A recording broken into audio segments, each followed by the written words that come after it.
I think a lot of people have this preconception that when I sign a prenup, it's like I'm putting a death sentence on my marriage. It's less a document of doomsday than a document of love.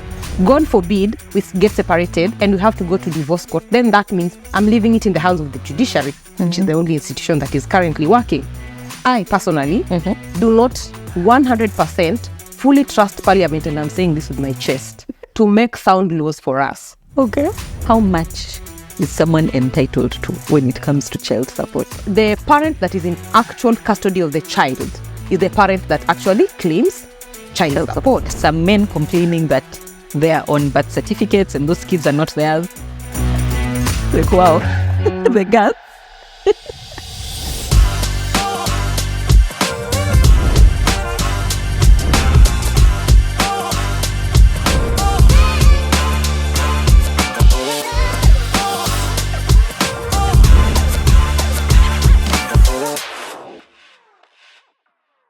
Hi guys, welcome to the rundown. My name is Nihala Barasa And I'm Danun Yuko. and today we are going to talk about prenups, child support and birth certificates. For those of you who already subscribed to our YouTube channel, thank you so much. Those of you who watch and you haven't, fanyeni kitu hapo chini. And Danu, start us off. Okay, so today we're going to be drinking from the well of wisdom of our advocates. So to start us off today, we're just going to ask, what is a prenuptial agreement? Okay. So a prenup or a prenuptial agreement is an agreement that parties, husband and wife, wife and wife, however you like it. It's an agreement that both of you sign before you get into a marriage. Yeah. So before marriage. So you can sign a prenuptial agreement before the marriage, or a postnuptial agreement. That one comes after the marriage. So yes, that's what a prenuptial agreement basically is. Okay, so that means that it can encompass anything. Like I can say, I want my husband to be giving me a rose every day. Yes. We put it in the... Actually, yes. And if he does not give me a rose every day, there is a penalty for it. Yeah, so prenups are, I think enforceability is a big deal. So as long as the enforceability of a prenup is not really out there, I think you can put anything in a prenuptial agreement. Yeah. And I like the concept of a prenuptial agreement because it kind of helps you control what happens in your marriage or in the event that your marriage terminates, in the unfortunate event that your marriage terminates. Okay. So as long as the enforceability is easy, then you can put that in the prenuptial agreement. Okay. Yeah. So why do people choose to sign prenuptial agreements? That's a good question. So I have dealt with 2 prenuptial agreements in my life. Like since I started being a lawyer 500 years ago. Two. And both of them are actually this year. So the first one was a review. I reviewed a prenuptial agreement. It was pretty standard. You have this, I have this, we're coming together. Anything we get together, we'll split at 50. Very sound, very solid. People our own age. Yeah. Easy. Then I met an older gentleman.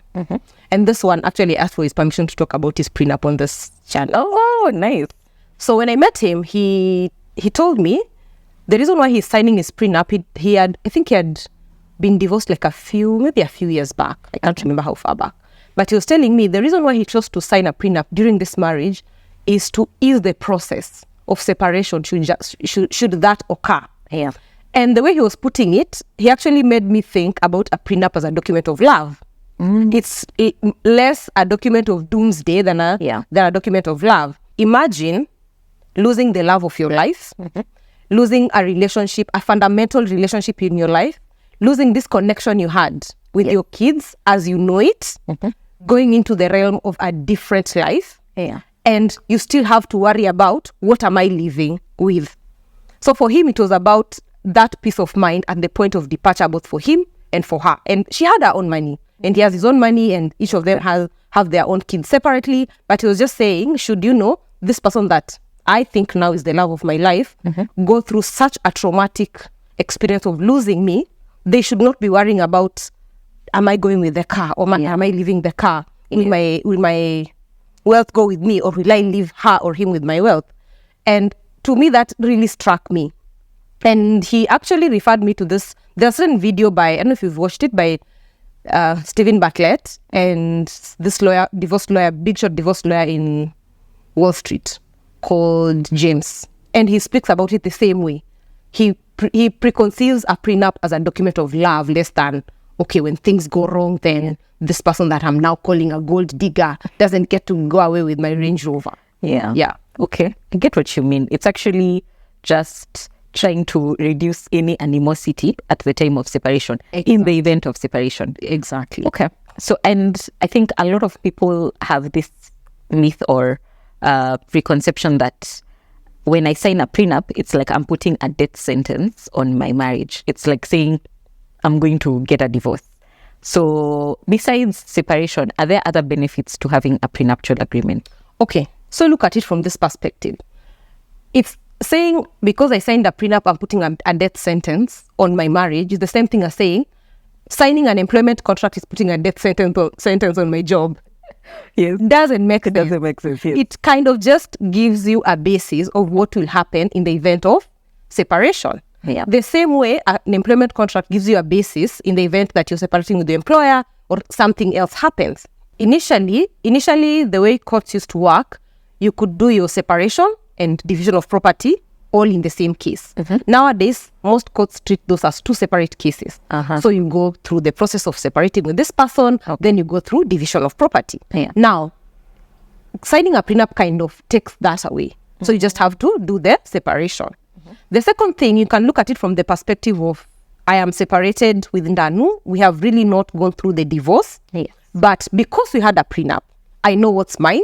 You know what's yours. You know how you're living. You know your children's living situation and whatnot. Like, you don't have to struggle through the animosity of, now I want this one wants this one wants that.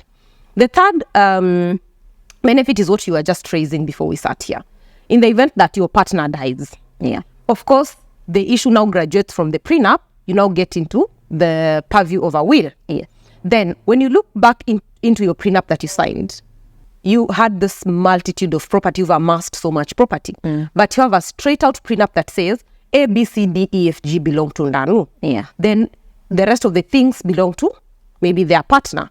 So in case your partner has sown seeds everywhere, then when the seeds come to collect, and they always do, then it's very hard for them to kind of try and touch your property. Because from the prenup, it clearly shows when you did an assessment of assets, at instance, Ndanu had this, the other person had this, and they agreed whatever Ndanu came with to the marriage is Ndanu's only. Therefore, this is only limited to Ndanu's children. Obviously, they might want to challenge that in court, but you'll have a good basis to say, look, when we got into this marriage, I came with these things, and we put it on paper that I already had this thing. So you can't come in and try to kind of take them away from me. So when we're talking about allocation of assets, we can say that, for example, Ndanu owns a company called Ndanu and Associates, and other properties. So in the prenuptial agreement, we can state that anything that Ndanu and her company and her assets, whatever assets I already owned, and whatever interest, for example, that I gain from those assets that I already owned, and anything else that I have accumulated on my own, means that cannot be touched in the event of separation or in the event that the other party dies, right? Yes. So again, when you think about it from that perspective, you're saying everything that I came with is mine. Anything additional that I get, that is towards this channel is mine. But also remember, the one thing that I did not address is a prenup is also good for liabilities. If I'm coming into this marriage with a 5 million shilling debt, we say the 5 million shilling debt is exclusively mine. If that debt graduates to 10 million, at the time of separation, I should not be telling my husband, look here, we have a 10 million shilling debt. So everything that I came with, we say, okay, if it's liabilities, if it's assets, whatever it is, those are mine. I deal with them. And it's a good thing. Because at the point of separation, you don't want to be splitting your 10 million debt with someone. That's true. Okay. So it's your assets and your liabilities, you're carrying them both. You're carrying them both. And that is depending on what you agree. You can agree and say, okay, I'm coming with a 5 million shilling debt. You'll pay for me 2.5. I'll pay the other. I'll service the other 2.5. I get. Just depends with what you agree on. And another advantage that I failed to mention. Now, currently, you see the way judgments are coming from court shooting down those laws. Unajua, they say, finance bill down, report unconstitutional, gone. I personally do not 100% fully trust Parliament, and I'm saying this with my chest, to make sound laws for us. Okay. Imagine putting yourself in a position that you're saying, when I separate from my person, I want me and him to dictate how we separate our property. Yeah. Because if, God forbid, we get separated and we have to go to divorce court, then that means I'm leaving it in the hands of the judiciary, which is the only institution that is currently working. But wouldn't it really be better for me and you to agree what happens to our property, our children, and kind of like take away that stressful part of the separation? Okay, that makes sense. I think in our future episodes we will discuss what it means for the judiciary to declare a bill or an act of parliament unconstitutional. I think we had said we will handle that in one of our future episodes, so please look out for that. Okay, so now let's talk about birth certificates. Okay, there has been a lot of talk about birth certificates, and some men complaining that they are on birth certificates and those kids are not theirs. Some ladies saying this guy is a deadbeat, I want him out of that birth certificate, you know. As far as I know, the current process for getting a birth certificate in Kenya is once you get the birth notification in hospital, you use the same to apply on eCitizen for a birth certificate. So either the mother or the father of the child can apply for the birth certificate. So I think there's a lot of misconception that it's only the mother of the child who can apply for the birth certificate. Yes. Yeah, so I can happily say I have a nice husband who applied the birth certificate. Well done, Derek. So I actually don't know the process on eCitizen, but I know either the mother or father can apply. So that's how I actually got to know that it can be either the mother or father who can apply for the birth certificate. Okay, if I find that someone has put my name on a child's birth certificate and I don't believe that that child is mine, what can I do about it? So I was just telling Danu about this. Okay, I should not be this gossipy. I was just telling Danu about this case that we experienced on Monday. It seemed like she had put the name of a guy who was not the father of the kids on a birth certificate. Yeah. So what had happened is the guy had requested for a DNA test. And then the court will order a DNA test. And then you split the cost of the DNA between the dad and the mom if the kids are both yours. Yeah. If they are not yours, so then mwenye watoto now has to pay for the DNA test, you know, like that. So it looked like the DNA test came and the guy was not there. The biological father of the kids. Of course, you cannot be compelled to pay child support then. But then what had happened in that instance is court had given an order for the lady to write to the registrar of births to take the name of that guy out of the birth certificates. So once you have that court order, you write to the registrar of births and then they take the name out. I think the process takes maybe 2-3 months. I'm not very sure about the timeline. 2 or 3 months. The advocate for this lady was asked, when are you going to reimburse the guy the cost of the DNA? Like when is the lady going to reimburse? And the advocate literally said, my client says she's so overwhelmed because she's now currently taking care of both children that she doesn't have money to reimburse for the DNA. Yeah. And then they said, tell her to make a plan. And the advocate was like, I'm not sure she can make a plan because she said she does not have money. And all of us were listening. Like, wow, the guts. Anyway, if I find out that I am not the dad of these children and I have been paying for their upkeep for the last God knows how many years, can I sue this lady to reimburse me for the cost for those years and the emotional damage? Okay, emotional damage now itakuwa stretch, but I think you can. I've not seen, by the way, I'll not lie to you that I've seen successful cases, but I think you have a legal basis. Okay. You have a legal basis for saying I need recovery for my money that I have been sending you here, the M-Pesa statements and whatnot. I think you can. You can. And you should be able to. Yes. Yeah. The legal basis is there. Yeah. But emotional damage, Emotional damage nayo pia utakuwa una stretch. Okay, it's fine. Utakuwa una stretch. Yeah, James nilikuwa najaribu kuwatetea but Utakuwa una stretch. but I'm sorry. Okay. So now on the flip side, I had put this guy's name, James, on the birth certificate. James turns out to be a deadbeat dad. Now I want his name out. What do I do? You know, I know a lot of women who have done this. Let me tell you, I don't know that process. And as a lawyer, I don't want to advise you to do illegal things. Yeah. But I also feel like there are some people who just do it to spite their ex-partners. Like I was telling you, in children's cases, there's 3 types of clients. There's the very chill, reasonable clients. Yeah. That will be like, mimi nataka tu story ishe, done, you finish the case quickly. Then there's those ones that will tell you, me, my partner is reasonable. Then you go and meet them in court and you're like, what is reasonable is relative.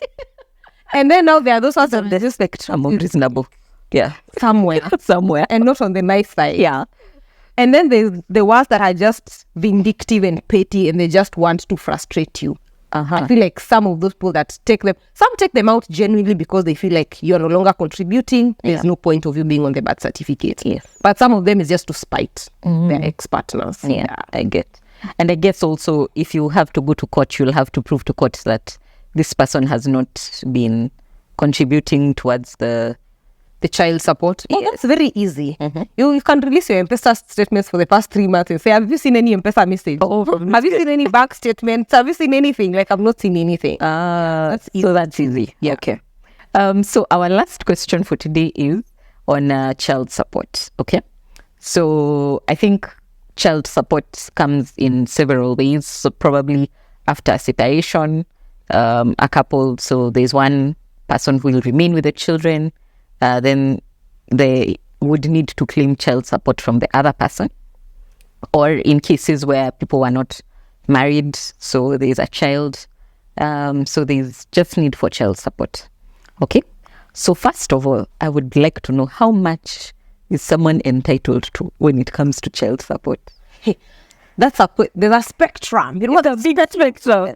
I think it's dependent on how much you earn as a guy, how much you are doing for them, and honestly, how much you're willing to do. And I say as a guy because for the most part in Kenya, it's guys who pay child support. Yeah.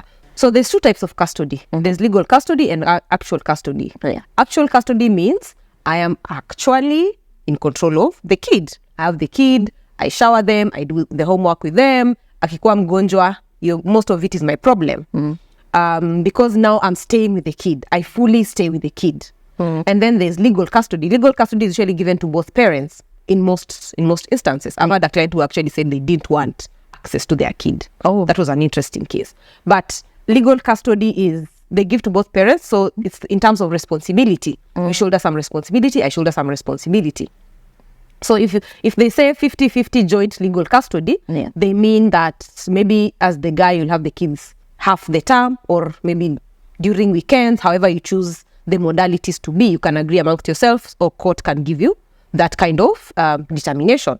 Why am I talking about custody? Because the parent that is in actual custody of the child is the parent that actually claims child support. And more often than not, it's the mom that will say, okay, since I'm in actual custody, I need child support. Of maybe that if it's 7,000, if it's 3 million, whatever it is, and you justify that amount. So nowadays, and I really like this about courts, by the way, nothing against women. I absolutely love women and their ability to be petty during children's cases. I stand that very much. Nowadays, what courts do is they'll ask, is the child in school? Yes. Is the father paying the school fees? Yes. Is the father paying the medical bills? Yes. Then now the rest of the things they'll say, okay, the rest of the responsibility, food, clothing, whatever, let the mother shoulder it. The father, more often than not, will be asked to pay the medical bills or medical insurance cover for the most part, to pay school fees and school-related expenses. And the mom, if they are working, they have a job. If it's determined that you have a job and you can actually support this child one way or another, then you'll pay for their shelter, their food, and their clothing. Because those are like maybe the 5 main things that a kid usually needs. So when court is determining this, it will look at what in this spectrum is the best interest of the child. So you can't just say, I want you to give me 75,000 Kenya shillings, let's say, for example, and maybe the guy is earning 20,000. I can't afford the 75,000 Kenya shillings. Like, it has to be considerable, depending on how much the guy earns. And how does court determine this? They ask you to file something called an affidavit of means. So an affidavit of means is paperwork in court. An affidavit, si wote tunajua affidavit ni nini? Ile yenye unasemanga, my name is not, my name is this, like that one. So you say, this is what I earn, this is what I pay for my rent, this is what I pay for my food, I have this and this and this and this loan, I support this and this and this sister of mine, I buy this for my parents, this is what I do, this is the remainder, and this is what I'm willing to give as child support. And court will look at it and make a determination based on what you can afford. So it won't just say, now we pay 100,000 and you can't meet the requirement to pay 100,000, because remember, again, best interest of the child, and secondly, it has to be an amount of money that you can sustain to give them every month. So some child support cases come with the maintenance. Some children's cases come with the maintenance. Some do not. Some women say, you know what, it's fine. You pay school fees, medical expenses, and school related expenses. Let me deal with like the rest of the portion. Okay. Yeah. So what happens if circumstances change and I'm not able to either pay the child support in full, or I would like it reduced? If it's child support that was set by court, you can go to court and ask for an order to review it downwards. Okay. And you just explain to court the circumstances and say, I used to have a job, now I no longer have a job, so I can't be able to support this amount. Most of the time, courts will be reasonable and allow you to, as long as you've not been defaulting, by the way. That's another thing. If you've been defaulting, court will not be lenient. But as long as you've not been defaulting, court will be like, okay, so these are the determinations that we need to make. Okay. The other thing that usually strikes me is a lot of people get railroaded because they are scared of going to court. So maybe I'll tell you, I need child support of maybe 90,000. And because you're scared to go to court, you pay me the 90,000. Whereas if you would have gone to court would have said, give her 45,000. So don't be scared to go to court and tell court, these are my circumstances. More often than not, they will understand. In the event that they don't understand, you're still paying the 90,000 anyway. You'll down a bit of lawyer fees, but you'd rather be at a place where you know that my portion has been reduced. The other misconception that people have about child support is, especially guys, and I say this because most of my clients are male, so I know that side of the coin. Most of the time, they will be scared to tell court, I have moved on and I live with someone else. Because the connotation is usually that court will not allow me to see my kids. That is not a true picture of things. More often than not, actually, the people who are brave enough to tell court, I have moved on, I have another child that I am paying for school fees. Court will be like, okay, so you pay 25,000 for this one, and they're expecting you to pay 75,000 for this one. Why? Justify the 75,000. So you pay 25 for this one, pay 25 for this one. Unless you're not doing right by the kid that is not in your house, then that is when you can be scared. Because when you're filing this affidavit of means as well, you can tell them, I have a new wife, I have a new family. Taking care of my family is no longer 2,000 shillings. I have to part with 15,000 shillings. Therefore, I cannot support this 90,000 that she is asking for, but I can go as far as 35. And court will be like, okay, you get done. You have a new wife, you have a new kid, or you have a kid on the way. It's reasonable for you to want to take care of the family that you have right now. Okay. For example, are there situations where a lady can say, I don't want to have primary custody of the child, let the guy have primary custody of the child? And if the guy has primary custody of the child, what are the implications for me as the lady? I think it's the same thing. It's the same thing. I've seen cases where the ladies have said, you know what, I do not want primary custody of my child. I have not dealt with such cases, but I know of cases where the ladies like, I don't want primary custody, or somehow they lose primary custody of the child, and the guy has primary custody. In that circumstance, it would only be fair that the lady pays their portion of child support. But Kenyan men are also very proud. So more often than not, they don't ask for it. They'll not pursue court. I get. But they could if they wanted. And I think it was it was a joke on X, on Twitter some time back, where a lady was saying, I've just dropped off the kid and sent the 5,000 that he's been sending me every month. Let him stay. Let him say, the holiday. I think it's a possibility. Yeah. It's just a very unexplored area. And I'd like to see more ladies actually explore that option if you feel like it's a viable option for you. Let him stay with the child, pick up the child on Saturday and give him the 5,000. Anyway, so... And what circumstances are these? Okay, so when determining primary custody, what does the court consider? Because I hear people saying, oh, most times it's just the lady who's going to win. Is that a myth or is it true? So I'd say myth, maybe 30%, truth 70%. Because especially if your kid is below 6 years of age, more often than not, 6, 9, depending on the magistrate, but mostly 6, the primary custody will go to the mother because of the attachment that kids have to their mother. Yes. But there are some instances where the dads are given the kids.